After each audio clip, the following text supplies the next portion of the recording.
Friends नमस्कार। पिछली video में हमने फ्यूचर इंडेफिनिट टेंस के बारे में पढ़ा था। आज की वीडियो में हम आपको फ्यूचर कंटिन्यूअस टेंस के बारे में बताने जा रहे हैं।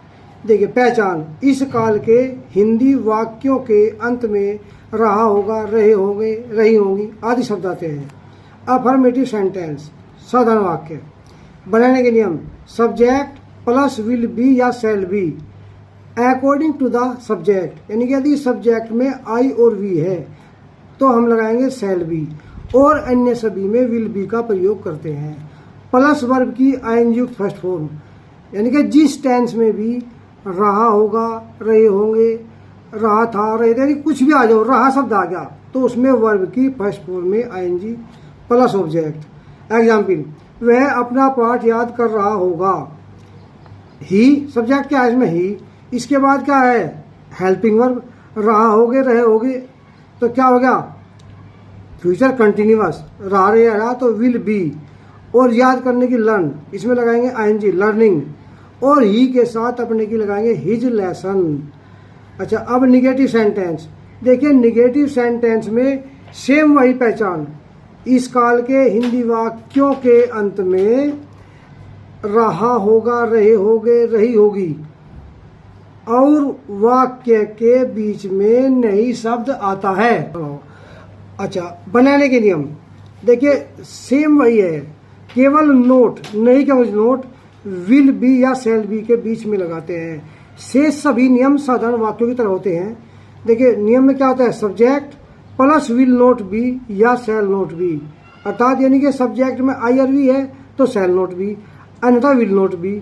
प्लस वर्ब की आईएनजी युक्त फर्स्ट फॉर्म प्लस ऑब्जेक्ट। देखो, वे क्रिकेट नहीं खेल रहे होंगे, they will not be playing cricket. Next example, मैं स्नान नहीं कर रहा हूँगा। सब्जेक्ट में क्या हो गया, आई। देखिए, यहाँ पर क्या था, वे, तो आई के साथ क्या लगाओगे, shall not be bathing. Interrogative sentence. अब देखो, सभी इंट्रोगेटिव सेंटेंस में पहचान सेम होती है भाई, केवल हमें क्या है, वैसे तो सभी में प्रश्नवाचक शब्द आते हैं और अलग पहचान क्या होती है।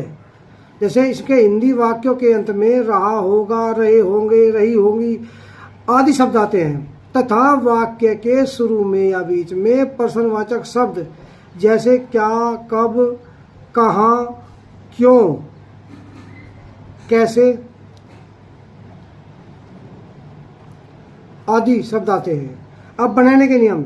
यदि प्रश्नवाचक शब्द क्या वाक्य के शुरू में है तो उसकी अंग्रेजी वाट नहीं लगाते, जैसे सभी टेंसों में पिछले में बताया गया है। यानी कि शुरू में क्या है तो उसकी अंग्रेजी वाट नहीं लगाएंगे, यदि बीच में है तो लगाओगे। बल्कि टेंस कौन सा है हमारा, ये फ्यूचर का कंटिन्यूअस, तो हेल्पिंग वर्ब क्या है इसकी, विल या शैल। तो बल्कि विल या शैल कर्ता के अनुसार, यानी कि यदि सब्जेक्ट में हमारा क्या है, आई और वी है तो शैल, और अन्य सभी हो है तो विल। सबसे पहले हो गया, इसके बाद सब्जेक्ट प्लस बी। यदि नहीं है तो नोट सब्जेक्ट के बाद आएगा, प्लस वर्ब की ING first form plus object. Example, क्या सूर्य पूर्व में निकल रहा होगा, तो will the sun be rising in the east. देखो, पहले में क्या लगाई हमने, सूर्य है तो क्या लगाई, विल, फिर सब्जेक्ट सूर्य, विल द सन, फिर क्या है, बी बढ़ेगा, नोट होता है यहाँ, B rising in the east.